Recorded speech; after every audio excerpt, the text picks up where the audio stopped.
Chapter 4. What They Saw Through the Window. To begin with, they weren't children at all. Not all of them, at least. There were small boys and big boys, fathers and grandfathers, perhaps a few uncles too. And some of those people who live on their own, on everybody's road, but don't seem to have any relatives at all. They were everyone. "Who are they?" asked Gretel, as open-mouthed as her brother often was these days. "What sort of place is this?" "I'm not sure," said Bruno, sticking as close to the truth as possible. "But it's not as nice as home.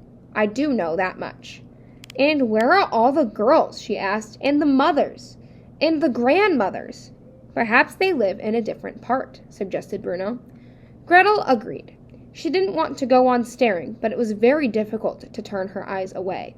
So far, all she had seen was the forest facing her own window, which looked a little dark, but a good place for picnics if there was any sort of clearing further along it.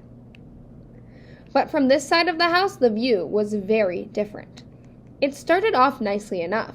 There was a garden directly beneath Bruno's window. Quite a large one, too, and full of flowers which grew in neat, orderly sections in soil that looked as if it was tended very carefully by someone who knew that growing flowers in a place like this was something good that they could do, like putting a tiny candle of light in the corner of a huge castle on a misty moor on a dark winter's night. Past the flowers there was a very pleasant pavement with a wooden bench on it, where Gretel could imagine sitting in the sunshine and reading a book. There was a plaque attached to the top of the bench, but she couldn't read the inscription from this distance. The seat was turned to face the house, which usually would be a strange thing to do, but on this occasion she could understand why. About 20 feet further along from the garden and the flowers and the bench with the plaque on it, everything changed. There was a huge wire fence that ran along the length of the house and turned in at the top, extending further along in either direction, further than she could possibly see. The fence was very high, higher even than the house they were standing in, and there were huge wooden posts, like telegraph poles, dotted along it, holding it up. At the top of the fence, enormous bales of barbed wire were tangled in spirals, and Gretel felt an unexpected pain inside her as she looked at the sharp spikes sticking out all the way round it.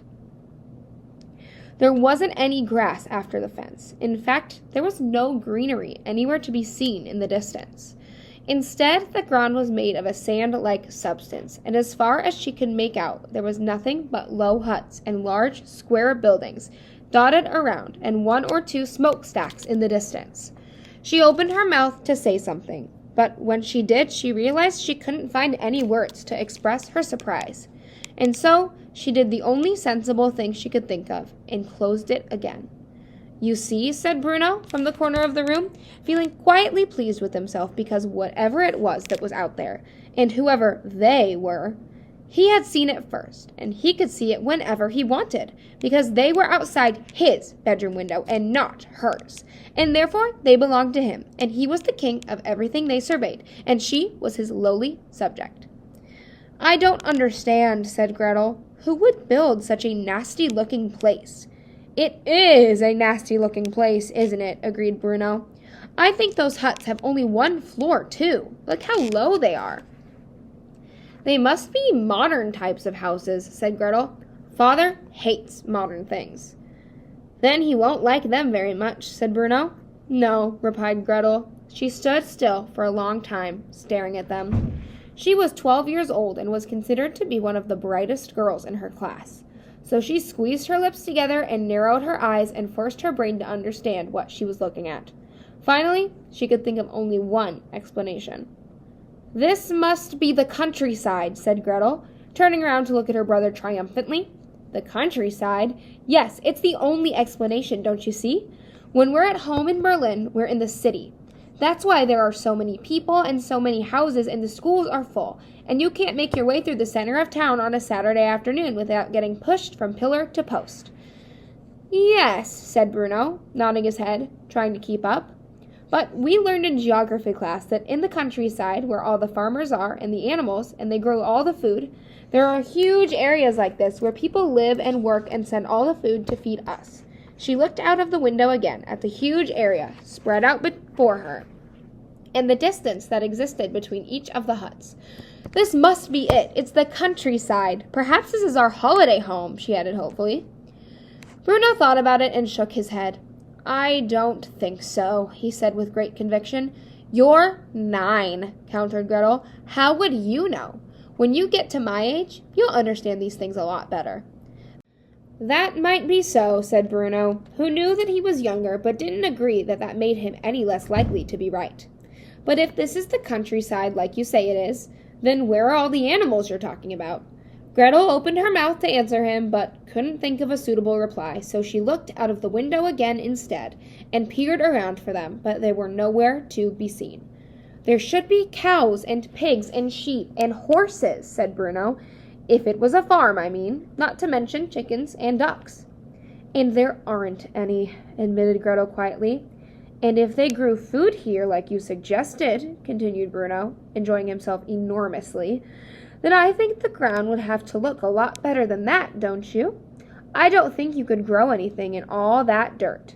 Gretel looked at it again and nodded, because she was not so silly as to insist on being in the right all the time when it was clear the argument stood against her. "Perhaps it's not a farm then," she said. "It's not," agreed Bruno. "Which means this mightn't be the countryside," she continued. "No, I don't think it is," he replied. "Which also means that this probably isn't our holiday home after all," she concluded. "I don't think so," said Bruno.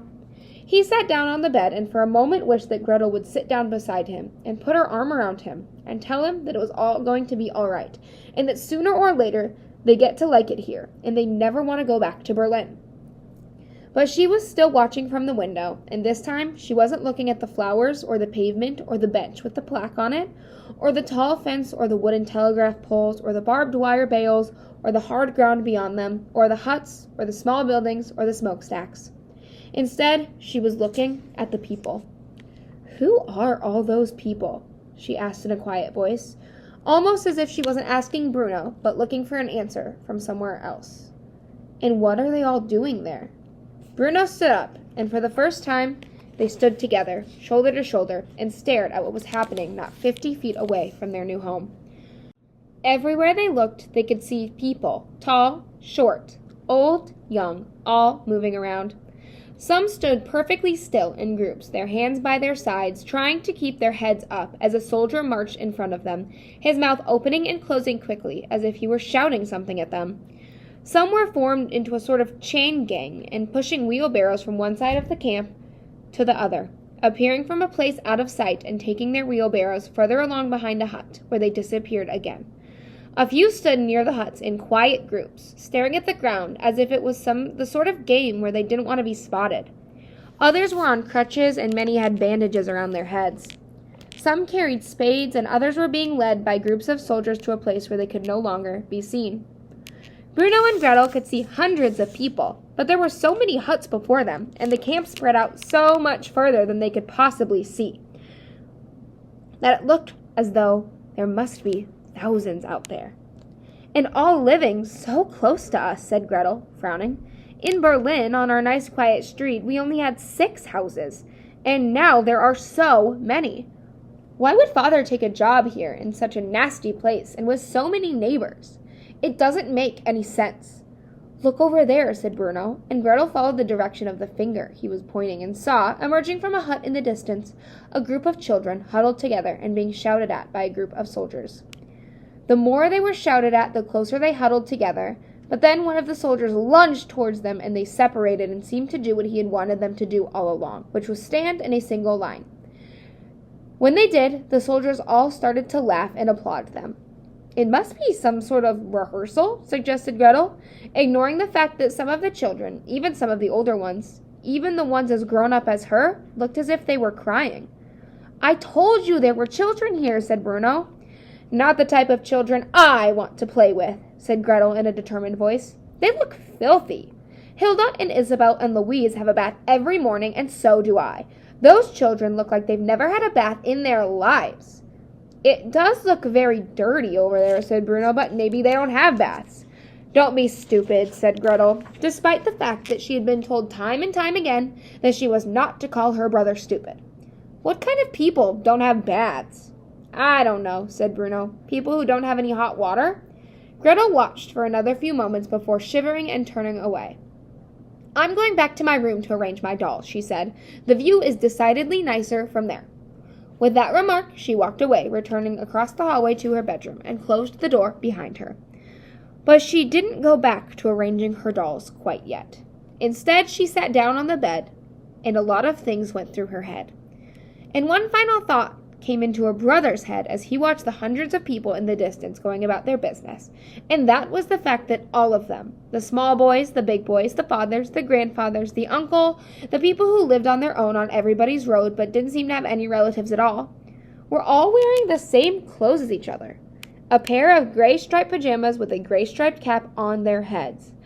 How extraordinary, he muttered, before turning away.